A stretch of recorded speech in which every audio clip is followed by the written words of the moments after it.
This is the story of riding my bike from Jasper, Alberta, Canada to Antelope Wells, New Mexico, along the Great Divide. In the previous episode, I completed the Canada portion of the trip, ending at the border town of Roosville, Montana. In this episode, I'll travel through the bulk of Montana, ending just shy of Idaho. From the border of Montana, I continued on back roads until I reached the outskirts of Eureka, Montana, where I treated myself to a motel room, did laundry, and resupplied. I decided I wasn't going to ride the Red Meadow portion of the ACA route. It looked very remote with few camping or resupply options and was known for a lot of grizzly activity. I didn't see the need for unnecessary risk and discomfort, so I used Ride with GPS to create a more direct route to Whitefish.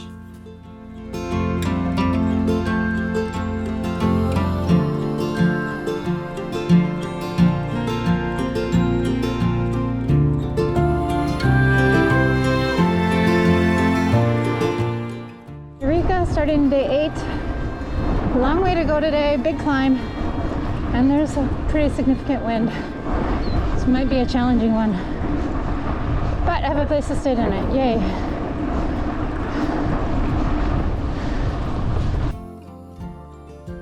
I saw lots of deer today. They looked curiously at me.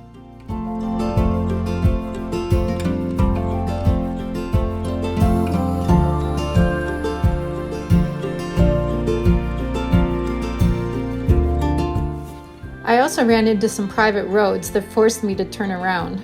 They weren't marked as such on the Ride with GPS, so I wasn't sure how to prevent that.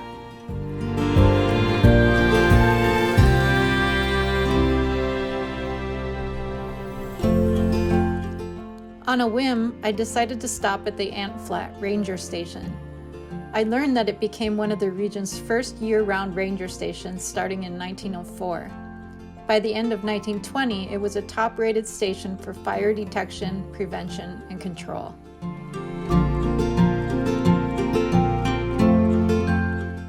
The route I created turned out to be quite beautiful. The first few miles flew by, and pretty soon I was at the foot of a 10-mile climb. It rose quickly, leveled a bit, then rose in uneven grades for miles and miles. I just put in the work and eventually made it. There was no scenic view or even a bench at the top, so I unceremoniously started to descend.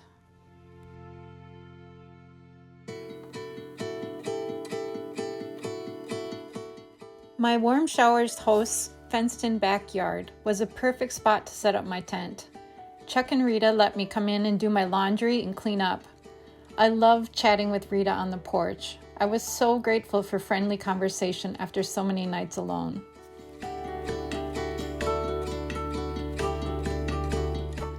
Today I had an easier ride, mostly on tarmac and lots of turns to keep it interesting. I stopped in the town of Columbia Falls to get a bagel from a shop Rita had told me about. Bagels, by the way, are now my favorite bikepacking food. The town of Big Fork came much quicker than I expected. It was an easy day. Seeing Whitefish. Heading out to Big Fork State Park for the night. Should be an easier day, is sort of what I hear. Looking forward to that.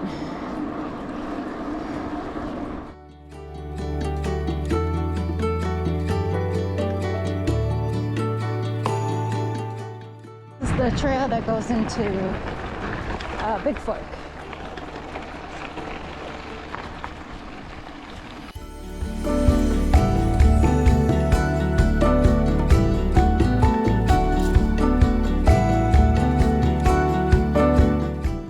Today's ride would have me climbing 2 significant mountains and riding almost 73 miles. I went off route a couple of miles in the morning to stop at the Ferndale Market, where I fueled up on Gatorades and bought a breakfast burrito to put in my jersey pocket for later. The temperature would be hot today, reaching into the 90s by the day's end.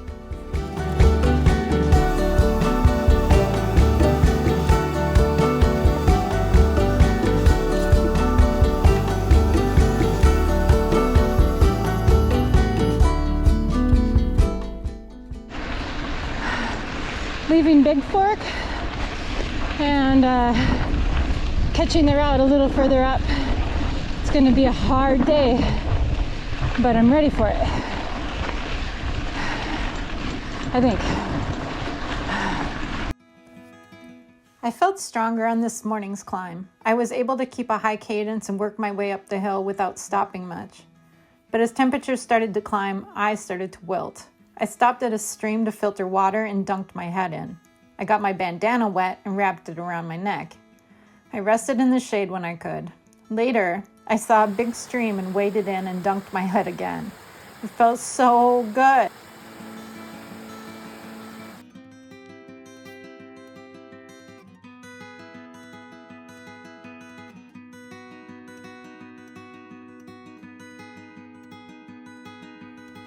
Finally, I got to Holland Lake Campground. I guess I was lucky to find a spot. I learned later that it's a pretty in-demand place. After setting up my tent, I took a lease down to the lake. I went for a swim with all of my riding clothes on, no need for laundry tonight, then brought Elise a little ways into the lake to give her a wash. Floating in the lake with the mountains beside me was a moment of bliss, and one I'll always remember. Today I'll go off route so I can head directly to Seeley Lake for a good breakfast and a restock. It's a safer bet since there's a large fire in the area and many of the forest roads are closed. After a full day and night with no cell signal, it'll be nice to have Wi-Fi to check weather and fire conditions and to let my family know I'm doing well.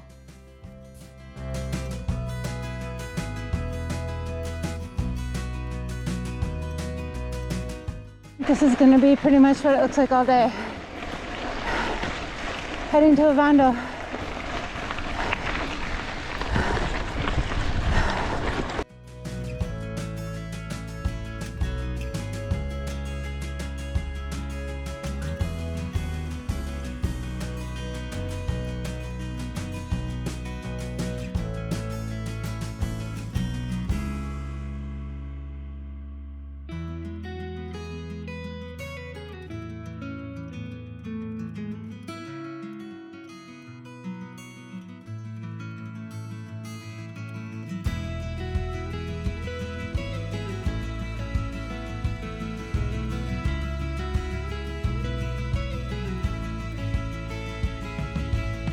Into the town of Ovando, Montana. Ovando is a town on the Divide route that has really embraced its role as a host to bikepackers. They allow camping right in town, and adventurous bikepackers can even arrange to spend the night in the old jail. I took a more traditional route and stayed in the inn so I could do some laundry and take a hot bath. I missed eating at the cafe by just a few minutes, so I cooked a frozen pizza for dinner in the kitchen downstairs and spent a few hours planning my routes for the next few days. Today would be another big day for both miles and elevation. I'd ride 38 miles from Ovando to Lincoln, where I'd stop for lunch, then another 26 miles and over Stemple Pass to the famous Divide Trail Magic stop, the Llama Ranch. I had no idea when I set out that I would be challenged with wet weather, rough roads, steep climbs, and slippery, rocky, muddy descents.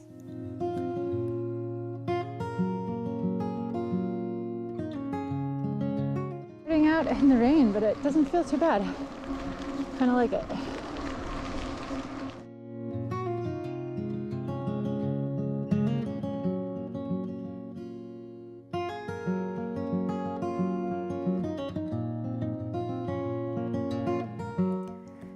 Today I rode pretty much all day in the rain. My rain gear held up for the first hour or so, but then everything pretty much soaked through. My hands were soaked, my jersey was soaked, my bibs were soaked. But my rain socks actually did okay. They get a pass. But riding in the rain isn't so bad if the roads aren't saturated. All of the colors really pop, especially the yellows, and it was beautiful.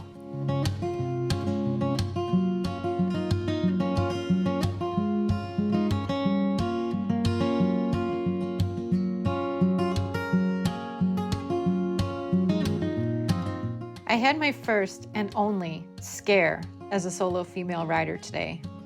I was ascending the mountain, came around a turn, and saw a man in full camouflage in the ditch. I don't think he saw me. I stopped in the middle of the road, momentarily afraid. Why was this man here? Is it safe to pass? He walked back to his car, and a second later I saw him reappear with a white bucket. Oh, I thought to myself, he's hunting for huckleberries. I restarted riding towards him. Picking huckleberries? I asked him. Yep, he responded. No huckleberry hunting dude is a threat. All was well.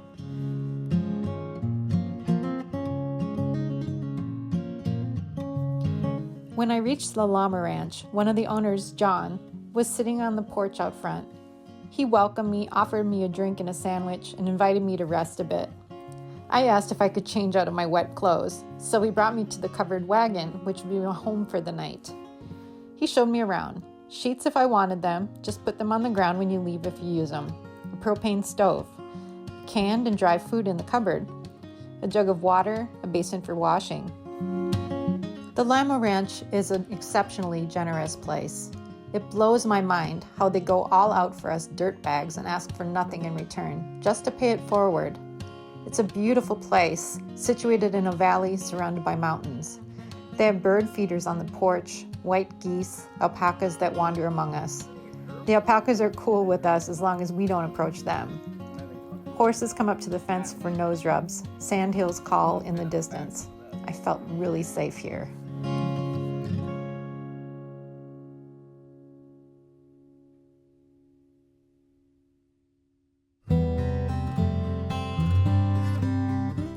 Last night, while talking with the other bikepackers at the Llama Ranch, I learned that most of them were taking rest days. I was going close on 2 weeks with no rest day, so I decided to take a shortcut into Helena that day, just a 25-mile ride, and call that rest.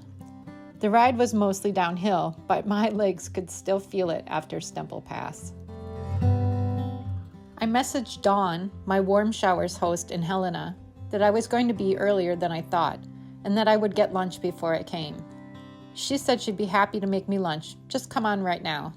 Leaving the Llama Ranch en route to Helena.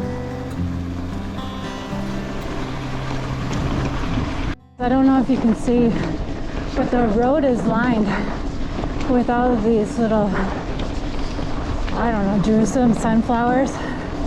Sunflower-ish kind of flowers. It's really pretty.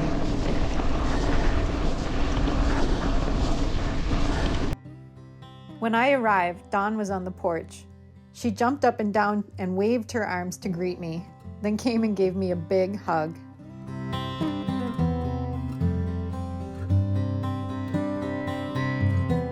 Dawn has a very free-spirited, exuberant energy. We ate dinner at a little table on her lawn where she insisted I go barefoot so I could feel the grass. The view was lovely. The dinner was lovely. At one point, she pulled me to the backyard where the sun was setting on the mountains. "Look at this," she exclaimed. "Just look at this." She spun around on the grass with her arms outstretched.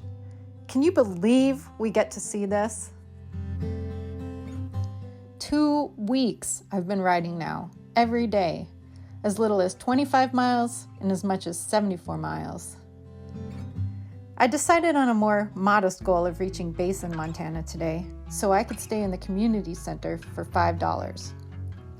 The ride today took me up the steep city streets to the top of Helena, then continued into the hills behind the city. The landscapes became strewn with large boulders, a change from the mostly vegetation-lined roads I'd encountered in Montana so far. Still not feeling rested enough, I took an alternative route on a frontage road for part of the day instead of climbing directly through the mountain pass. It saved me 1,000 feet of climbing, but I still did over 5,000 feet today. Leaving my Warmshowers host in Helena. 2 full weeks now. All right.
When I arrived in town, I stopped in at the bar next to the community center and asked the bartender who I could talk with about staying at the community center. I heard that was an option for $5. She was just that person. She took brief leave from work and walked me over. There's a kitchen and a bathroom and electrical outlets. I can sleep wherever I want. Just lock the door when you leave. I set my tent up on the stage, not sure if I felt comfortable just throwing my mat on the floor to sleep. I was outside hanging my wet clothes in the small attached yard when I saw another divide rider pull up, Carl from Victoria, British Columbia. Carl and I became fast friends. Over a breakfast of pancakes and eggs in Basin, we decided to try riding together to see if it was something that we both enjoyed. The understanding was that if either of us wants to go faster or slower, we can split up at any time. Today ended up being a beautiful day of riding. We followed a creek for a ways before heading into the mountains, climbing on reasonable grades. But the ground was wet sand and it slowed us down a lot.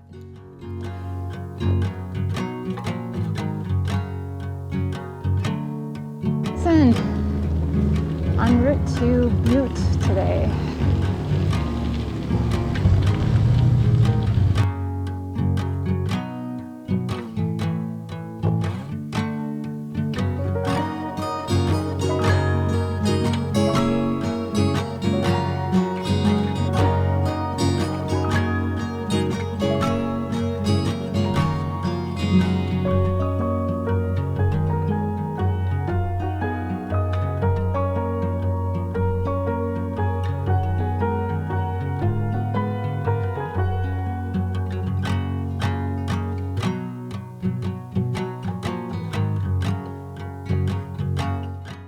We rode into Butte too early for our Warmshowers, so we stopped at a bike shop called Derailed Bikes.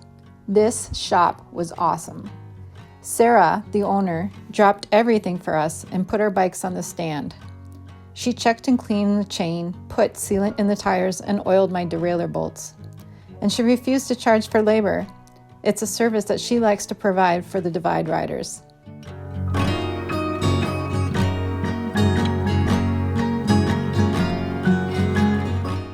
Carl and I got an early start and headed out using John's special route that included 2 railroad tunnels and a dramatic railroad trestle.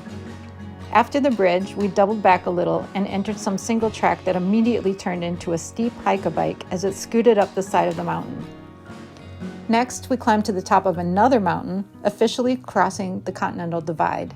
It was beautiful up there, a meadow with lots of wildflowers. The descent was so fun and gorgeous, winding through prairie foothills with young cattle and their moms grazing. I loved dripping down the descent so much that I didn't notice when my folding knife flew out.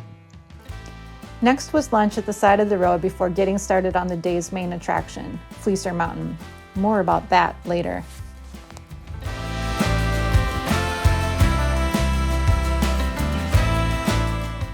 Day 16, leaving Butte.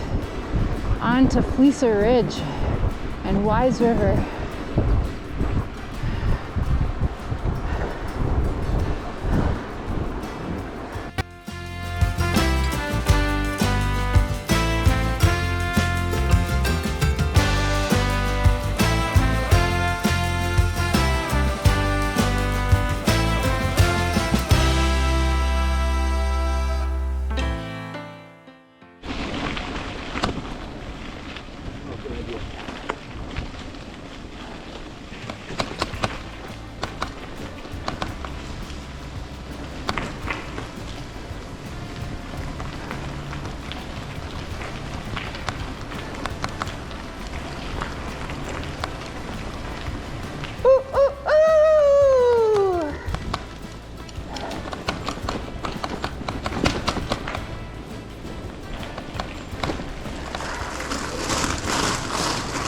What the hell?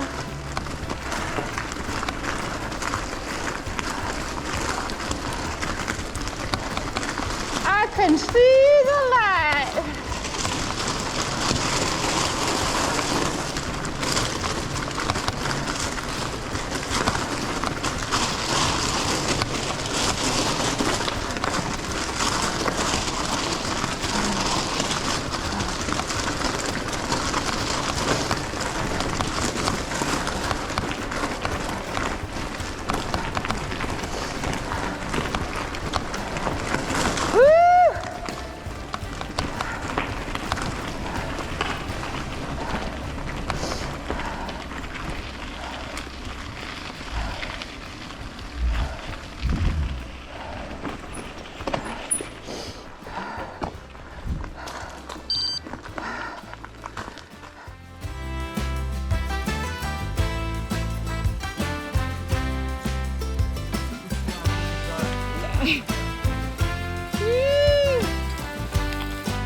When we started to ascend Fleecer Mountain, the grade was pretty rideable and the tree-lined route was keeping us cool.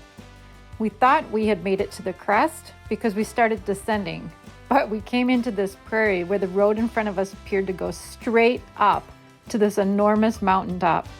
Sure enough, that was our route. We pushed our bike slowly and steadily to the top, and the view was 360 degrees expansive and gorgeous. The cows we had passed down in the pasture now looked like dots.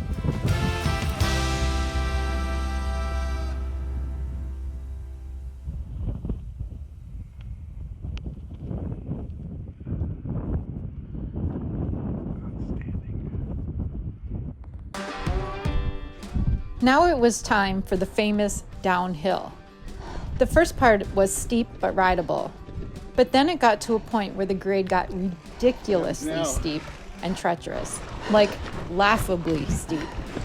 We started to hike down the sides of the, quote, road because the loose dirt made us and our bikes skid. As I stepped over sage bushes, I grabbed the brakes to try to keep my heavy bike from careening down the hill, potentially dragging me with it or dropping without me. The back of the bike bucked up in rebellion one moment and slid out the next. It was sketchy, but so cool.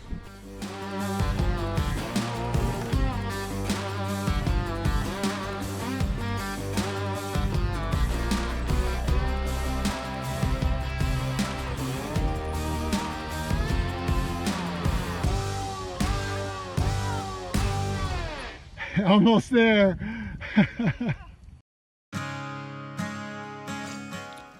The town of Wise River is really friendly to bikers, with multiple people just stopping to cheer for us and others asking if we needed anything. The woman at the general store told us that we could stay in the community center for a donation, so we decided that was exactly what we should do. We went out for pizza and I nearly fell asleep at the table. It was a big day. Carl and I headed out under a cloak of dense fog this morning. After climbing for a while, we rose above the clouds and suddenly found ourselves bathed in sunshine. 31 miles into our ride, we stopped for a dip in the Elkhorn Hot Springs.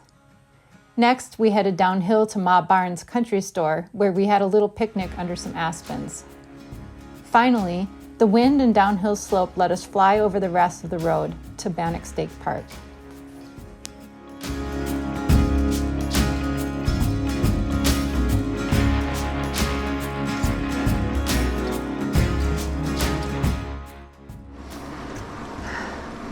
It's misty now, but it's going to be sunny later.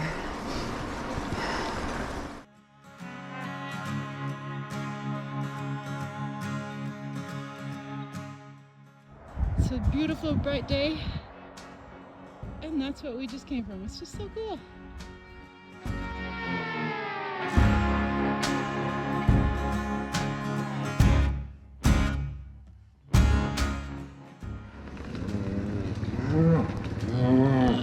They're afraid of us.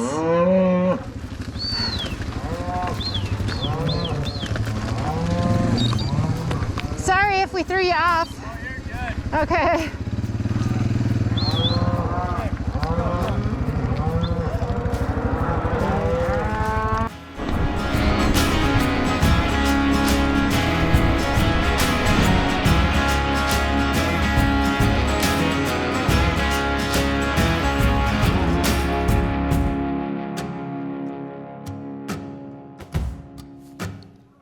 The hot springs were wonderful. It was a bliss moment of the trip to just float and feel the sun on my face. The pools were surrounded by pines and mountains and were pretty no-nonsense.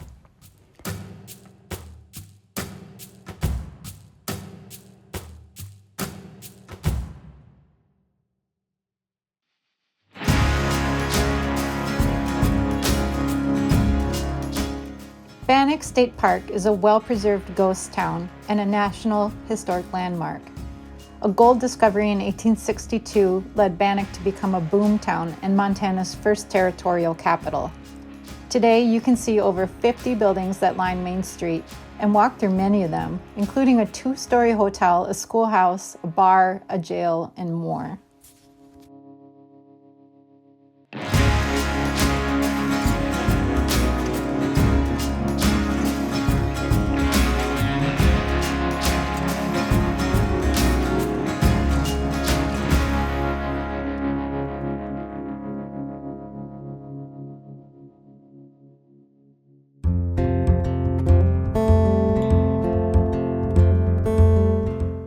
Coming in episode 3, my friend Tracy meets me at Bannack State Park to ride with me for 2 weeks.